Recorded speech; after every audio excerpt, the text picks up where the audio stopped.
What if you could build a production grade full stack software application? Not a tutorial toy, not a demo, but something real, something you could actually ship and do it faster than ever before. That is exactly what we are going to do in this series. I am building a fully functional AI powered help desk from the ground up. We are talking a real .NET Web API backend, a React TypeScript frontend, a PostgreSQL database, real authentication, a full agent review workflow, Gmail integration, and an AI that reads, classifies, and then drafts replies to all the support emails, and all of them running together as a complete deployable system. And we are building every line of it using Claude Code. Now, this isn't a series where I hand wave through the hard part. We are going through real software decisions, the architecture choices, database designs, the authentication setup, and the full AI pipeline. You will see the mistakes, the fixes, and the moments where Claude Code genuinely surprises you. By the end of this series, you will have seen step by step how a senior software developer approaches building a production grade application in 2026. Clean architecture, proper separation of concerns, EF core, role based authentication, automated testing, all of it. And I want you to follow along. The code is on GitHub. Every phase is going to be a separate video that you can build alongside me. In the first video, we are starting from zero. We will plan the implementation, scaffold the solution, set up the .NET backend projects with the right architecture, create an empty React frontend, and wire up the project memory so Claude Code understands our code base from day one. It is going to be a long series, but by the end of it, you will have seen what is actually possible when you combine a proper engineering mindset with AI powered development. With that said, let's start building something real. But before that, let's try to understand the problem statement. Okay, so now in this video, we are building a full stack solution. We are calling it Helpdesk. Now, what's the problem that we are trying to address here? A helpdesk portal has a support request coming in from everywhere, and no one knows who is handling what has been resolved, or how long someone's been waiting. A good helpdesk solution brings everything into one place. Every request is tracked, every ticket is owned by someone, and nothing falls through the cracks. It gives you visibility, accountability, and the ability to scale your support without losing your sanity. Now, that's the problem we are trying to address here. We are trying to build a solution using Claude Code. Okay, so now in order to build this project or take this idea to a working software, there is a framework for that. First, we define the scope of the project, we clarify the requirements, then we define the minimum viable product, and then we choose a tech stack that would most suit for this kind of project, and then finally, we'll be creating an implementation plan. Now, we are going to do each of these steps and we are going to use Claude Code as our thinking partner along the way. So, I've created this new project called Helpdesk, and inside that I've got my first file as a project scope. The scope document has got a few things. The problem that I just told you about, I'm going to mention that problem over here. The solution that I can think of on a very high level, and the features that I want to build in it again on a very high level. Now, here is what I want you to do. Pause the video over here, create a similar project on your machine, create a similar file, and then maybe list down the problem, the solution, and the features that you can think of this particular help desk solution that we are trying to build. And then come back, resume the video, and we'll take it again from there. All right, now let's add to the first problem that we have got. Now, here is the problem that I am thinking of. So, the help desk should be able to support or give me a solution for this particular problem. So, I receive several support emails daily. Human agents have to manually read, classify, and respond to each ticket, which can be slow and might lead to impersonal or some canned responses. Now, what could be the solution for such a help desk problem? So, here is the solution that I can think of. So, we are building a ticket management system that uses AI to automatically classify, respond to, and route support tickets, which should ensure delivering faster and more personalized responses to students or other people while freeing up agents for complex issues. On the list of features, this is what I have thought of. It should be able to receive support emails and create tickets, auto-generate a human-friendly response using a knowledge base, ticket list with filtering and sorting, ticket details view, and AI-powered ticket classification. So as soon as we receive the email, the system or the solution should be able to classify the ticket itself. And then if it is a very complex or a huge ticket, it should be able to give me the AI summary. And then it should also suggest me some AI suggested replies. There should be some user management. I'll be the admin, and then I can create more users or more agents for my solution to be handled by them. And then there should be a dashboard to view and manage all the tickets. Cool. So on a very high level, this is what I'm thinking of, and then we'll be passing it along with Claude Code and see if we can revise or refine this further. Okay, so now let's just save this file and let's bring up the Claude Code. I'm going to say read @project scope.md, review it and ask me clarifying questions, help me find gaps or things I haven't thought about. Now, this is where AI becomes really powerful and useful. Now, we have thought about the problem on a high level, but then AI is going to fill in those gaps and ask us clarifying questions so that we can build up pretty well on our foundation. All right, so Claude has come up with a few things over here now. It has read through our project scope.md file and then it has asked me a few questions. Now, the first thing says that when the AI produces a reply to a student, what actually happens to it? Human approves first, or the fully automated send, or it is hybrid based on the confidence, or if you want something else, you can type something over here. What I want is that a human should always approve first. So I'm going to hit enter to it, and then there is this second option. Now, how will the support emails get into the system? Google Workspace or Gmail? So yes, the person who is actually running this has got an email ID from Gmail, and all the support questions are actually emailed to him on his Gmail ID. So yes, I'm going to choose the first option again over here. Now, knowledge base. Where does the knowledge base the AI answers from come from? Okay, so now for that, let's just do not decided yet, but mostly we'll be giving it a set of documents, and it can read that and derive its answers from. But for now, that's not a very important part right now. Important part is to build the solution first, and then maybe we can add some knowledge to it. So let's just do not decided yet for this. Project context. What is this project? Realistically, it sets the bar for everything. It's a learning portfolio, hackathon prototype, production for real users. So I'm going to choose production for real users. Real student will depend on it. Privacy, reliability, authentication and accuracy all becomes must have. So I'm going to say production for real users. Enter. Okay. And now it is finally asking us to submit all these answers. I'm going to enter again, and yes, so it is now going to update all these answers into its context, and maybe it should also update our project scope.md, but if it doesn't, we'll have to do it ourselves. Okay, so now it is asking us what raw material exists today that the AI could answer from. So I'm going to say scattered docs, yeah, and then how should the agents log in and what roles exist. So over here I'm going to say that deploy the app with me as an admin, and then I can create agent roles and assign the access to other people. Okay, and the next one is, can ticket content, possibly student PII, be sent to a third party LLM provider? So let's just do yes, and roughly what volume and team size are we designing for? So I'm going to say low to this, and then I'm going to submit my answers again.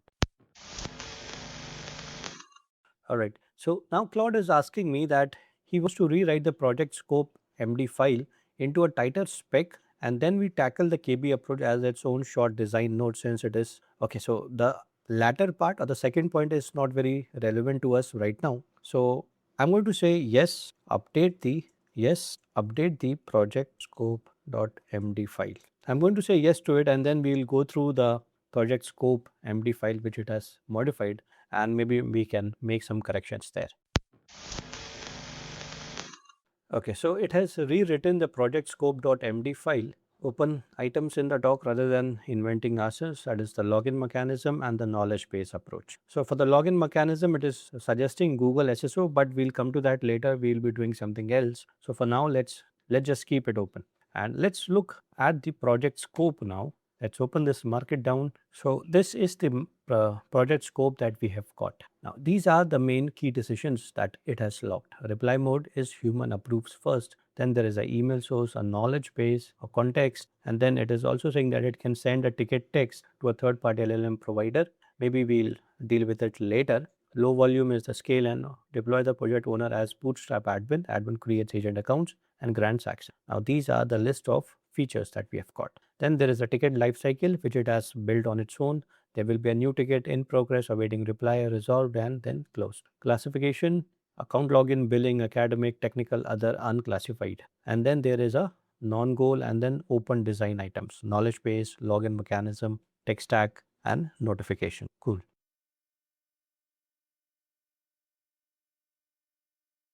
So now Claude Code has written a very detailed project scope, but for the purposes of this video, we are not going to build all of it. Instead, we are going to define its MVP now, or the most viable product. AI can spit code like anything. So it's very tempting to keep adding new features, and by the time our project completes, we would be having tons of features and maybe a lot of bugs everywhere. So we gradually build, and for that, it's important to create an MVP. Now, for the MVP, what I've told is that focus on the core loop only. First, the ingest emails from email and create tickets. Just do this much. Then AI classifies and summarizes each ticket. AI drafts a reply using a simple hard-coded knowledge base, so no knowledge base in ingestion. Agent sees the queue, reviews the draft, edits, and sends. What it has to skip is the knowledge base in ingestion, user management UI, because I don't really want to build a UI that is for handling the users. My core objective is to handle the tickets first. The audit trail, I do not want that. The auto acknowledgement of emails, I do not want that. And the complex ticket states. Okay, so the project is deployed for an admin to log in, and then he can create an agent role further for other logins. Now this is my MVP, and yeah, so I'm going to submit this to Claude Code. It is now asking me for the tech stack. Now I do not want to specify my tech stack right now. Instead, I'm going to say that I'm going to update the project scope later. First, you update the project scope for the MVP. So I think it has updated the project scope with the MVP scope now. Solution, core loop, ingest, classify, summarize, draft, review, and send. Nice, beautiful.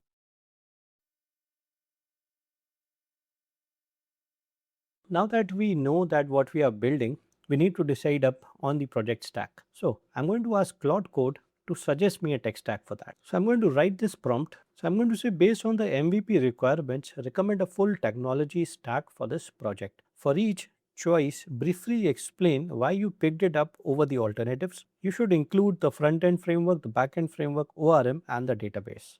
And let's hit enter. Alright, so Claude has come up with its tech stack solution, and it is mostly using Next.js. Now Next.js is a full stack framework. You can write both front end and back end on it, but our main target is to use .NET, right? So we are going to guide it a little, and then we'll see if it can adapt to that. So I've got a prompt for that. I'm going to say I have a different choice altogether. Use React and TypeScript for the front end. For the backend, use .NET 10 controller based web API, and I'm going to specifically tell it to not use minimal APIs. EF core with PostgreSQL, and over here use React and TypeScript for the front end via bun. Now you could have used Vite also if you want, but I'm going to go with bun. I'm also going to say it should be a clean multi-project solution with separate projects for API core, which will include my entities or interfaces, and then an infrastructure project for EF core or the different repositories that I might create. Put all of this in techstack.md. So if you are a more experienced developer and you are okay with the choices of Claude, you can go ahead with that. And yes, I'll try to make it a clean architecture kind of solution. Let's see. Okay, so now it has created techstack.md. So let's have a look at that, and let's just hit this markdown. Okay, so here is the markdown file for techstack.md. Now at a glance, we'll have a front end which is built with React and TypeScript. Backend will be the .NET 10 controller based web APIs. ORM will be the EF core, database is this. Clean multi-project solution API core infrastructure.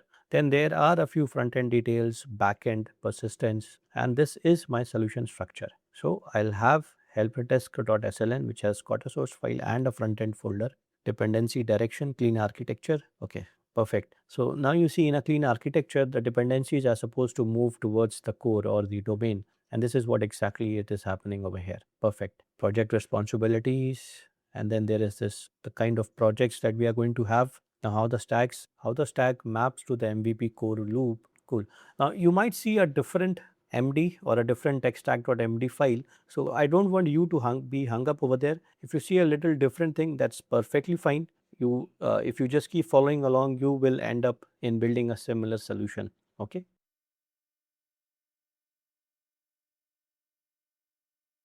Okay, so now we have the scope ready. We have clarified all the requirements. We also know what particular features we want in our MVP, and we have also chosen the tech stack. Now we need an implementation plan. So there will be some order in which we want to build up this application. Now the order could be different for different business use cases. You might want to build a particular feature first and then move towards the second feature. So now let's ask Claude for some help in order to prepare an implementation plan for us. So I'm going to ask Claude to create an implementation plan. It should break the project into small tasks and then group them into phases. All right, so the implementation plan is kind of ready and it has made 9 phases, each ending in something runnable. Cool. So the first part is the tooling and selection, empty solution, one front end, both build, domain and persistent, entities, repos, EF code, Postgres, first migration. Then we'll have the API foundation, the authentication and roles, Gmail ingestion, AI classify, summarize, draft, agent review, send reply, hardening and deployment. So this looks to be pretty self-sufficient. I don't think I'm going to, change anything into it. Cool. So for now, this looks good. I'm going to, look at this file that it has created, which is the implementation plan. And let's look at its markdown. Okay, this is the implementation plan. All right. So I'm pretty happy with this and I'm going to live with this and I'm going to hit save over here.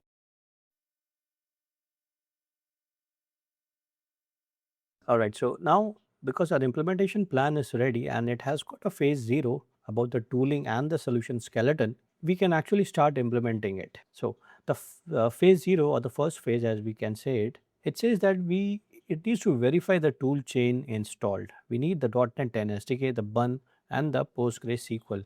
Now, I kind of have a feeling that I do not have bun on my machine and Claude should be able to identify and install it. But for Postgre, I want to install it locally on my machine and then maybe later when we deploy it, we'll find a solution on how to take it to the cloud. Okay. So for now, I'm going to install PostgreSQL on my machine. Now, in order to install it, I have got the PostgreSQL download already. Now I'm going to hit that and it has brought up the Postgres setup dialog. I'm going to install it on my Windows machine. Now over here, I want this PG admin 4 to be specifically selected, and if you are doing it along with me, just ensure that you have selected this PG admin 4. So it gives us a beautiful GUI kind of tool and it's easy to handle the database from there. I'm going to hit next again, next. Now the password is important. I'm going to just use 1234 and 1234. Just make a note of this password because we are going to use this later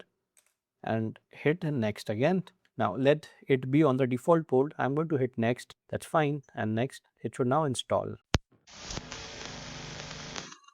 All right, so now Postgres has been installed on my machine and I'm going to say finish to it and we are back on our VS Code. Cool. So we have the Postgres ready. Now let's just ask Claude to implement the phase 0 for us. Now, if your phase 0 is something else, it might contain a few more things, and if you don't really want that to happen right now, you can of course modify the implementation plan or ask Claude to not do a particular thing. Or if it is missing something, you can again send it a follow-up prompt and fix those issues. So I'm going to say implement phase 0. Now this is going to scaffold the front-end React and the TypeScript app, and also it is going to create a Helpdesk solution with source projects this. So there is a high chance that it might create a few example APIs also for me. So I should just say that just create an example health check API in the relevant project and hit enter. Now this might take a little while because it is going to scaffold two different kind of projects for me. I'm going to say yes. Okay, so if we look at this place over here, it has found out the .NET SDK 10 on my machine, and it is also saying that bun is not installed. Okay, so it is going to scaffold the .NET solution. Now there is this kind of PowerShell command it is asking me to execute, and it is mostly this thing over here which it is going to execute. So I'm going to say yes to it, and we see that we have got this slnx file coming up, and there is the source folder also that has come up. So I'm going to let it run, and then we look at all of the solution files that it has created. I'm going to say yes again. So I think it created the .NET 10 solution. It has added a git ignore file, an API project with a health controller, and an infrastructure project. It also did a quick API testing. It did a get call at this API health endpoint, and it got HTTP 200 status. Now it is building further, and let us wait and for what it builds up. Okay, so now it has identified that Postgre 18 is installed and running. Okay, so now it has started adding things into my infrastructure project. It has added this persistence folder. So we are building, or maybe the Claude is building things as per the clean architecture, but I think it has not really started on the UI part yet. Okay, so Claude has gone a little haywire here, and I asked it to implement the phase 0 only, but it has started implementing phase 1. Now, I should have been more explicit in my prompt when I told it to implement phase 0. I should have said implement phase 0 only, and it should stop once you have done the phase 0. Okay, now there are a couple of ways where we can go back. Now, because we have not added anything to Git yet, I cannot just do a git to reset. But what I can do is I can tell Claude to revert everything it has done for phase 1. So just do /undo. So this will take me back to my last prompt. So let me hit undo over here, and now it is asking me to what point do I want to undo. So I'm going to say up to this point. I'm just going to say restore conversation and not the code. Okay, so it has brought back the conversation to where we asked it to implement phase 0, but I see that the files have not yet gone. So what I'm going to say is I'm going to remove this prompt, and I'm going to say the conversation is back to phase 0, but the files you added for phase 1 are still on the disk. Please delete all files and folders that belong to phase 1. Only phase 0 files should remain, and let's see if it is able to delete all those things. So there were a couple of options we should have done before we started phase 0. Actually, we should have added it to the git. We should have created a checkpoint, which we are going to do now.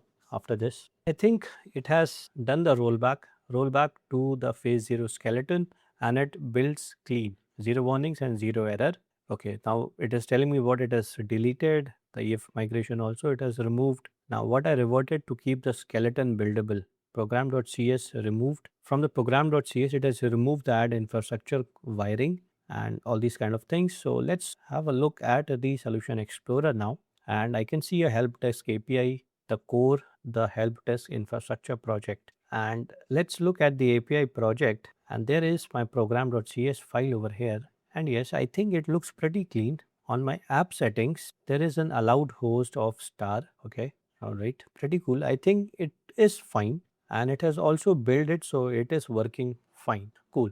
But what it didn't do was it did not scaffold any UI project for me. So next we should ask it to also add the UI project, or maybe first let's commit this. So now in order to commit it to Git, I'm not going to ask Claude to do it. I'm going to do it myself. So let's come to the bash mode and let's say git init and git add all the files and git commit -m initial backend commit, and let's hit enter. Cool. So I think it has added it. Yes. Now we have got a clean source control.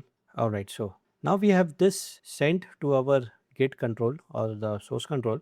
It's time we add or complete the phase 0 first of all. So the front end thing was not done. So I'm going to ask it to add the front end project now. So I'm going to say for the phase 0, you did not add the UI project. Add the UI project for the phase 0 to be complete and nothing else.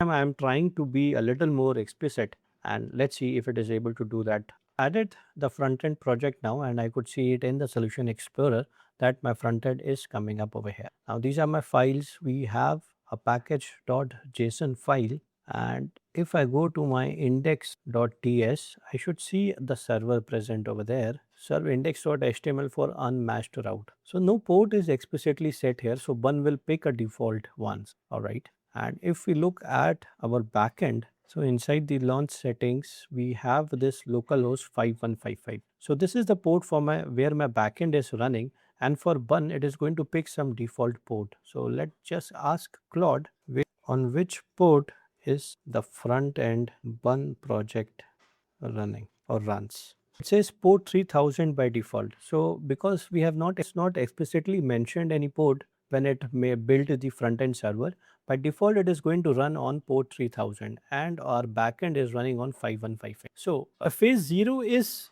kind of complete, but there is still one subtle point that is still remaining. So we have this health controller and it has got a health check API. So what we can do is we can ask Claude to connect our front end and back end, so that if I query this endpoint from my front end, I should get something over there, right? So that will actually establish this connection and we'll know that things are working pretty well. So now in order to do that, I'm going to ask Claude to add that code for me. I'm going to say in the front end /src/index.ts add code that forwards all API requests to my backend APIs that are running at HTTP localhost. And what was the port number over here? 5155. Let's fix the spelling here. Localhost 5155. And I'm also going to say do not change anything else. Let's see. Okay, so I think it has done the code changes, and if I look at the index.tss, all right, so it is going to request this URL plus the path name and then the search. I'm not sure why did it added this search thing over here, but anyways, let us go back to Claude and ask it run both the projects. Okay, I'm going to say run both front end and back end projects. Now this running it directly from the Claude might take some tokens, but I believe that should not be too much. All right, so both of them are up now. This is the backend URL, this is the front end. Okay, so let us now hit the front end and let's see what we get. So I'm going to say API/health, and yes, so we got the status, service and the time. Pretty good. So now our front end is connected to the backend. With this, the phase 0 has been completely implemented. Now it's time to add the project memory. So for that, let's just do an init command and that should initialize a new Claude.md file for me. Okay, so it has added the Claude.md file at the root, and let's look at the markdown, and this is what it says. So it tells what this project is about. That is an AI assisted support ticket MVP. That's fine. Commands. Now the backend is a .NET 10 run from repo root. Okay. And then this is how the front end needs to be installed, all the dependencies, bun install and then bun dev and finally bun run build. Cool. Now this is the architecture. It has mentioned that yes, all the dependencies move inwards. These are my key conventions. Then the front end is built of React and TypeScript via the bun and the decision that is still open. So yeah, I think it looks good to me. All right, so now it's time to finally add a commit to the source control. So let's do it via the Claude. I'm going to say commit the project memory file. So now just look at the commit message that it has added. It says added Claude.md project memory co-authored by Claude Opus. That's so cool. All right, let's also do a git push. All right, so I think it has done. Cool. Alright, in the next video, we are going to get our hands even more dirty. We are going to design the core domain of this application, the entities, the relationship, the data model that everything else is going to be built on top of. We'll wire up the entity framework with PostgreSQL, run our first real migration, and watch our database come to life. But here's the interesting part. I'm going to show you something I haven't seen many people talk about. A way to make sure Claude Code never forgets how to handle your database migrations, no matter how complex your project grows. If you ever had an AI tool break your database schema, you will want to see this one. So if you are following along with this series, hit the subscribe button so that you don't miss the next part. We are just getting started and it only gets more interesting from here. And if this video helped you, a like goes a long way. It helps more developers like you find this series. Drop a comment below and let me know if you are also building something with Claude Code. I would love to see what you are working on, and I'll see you in the next one.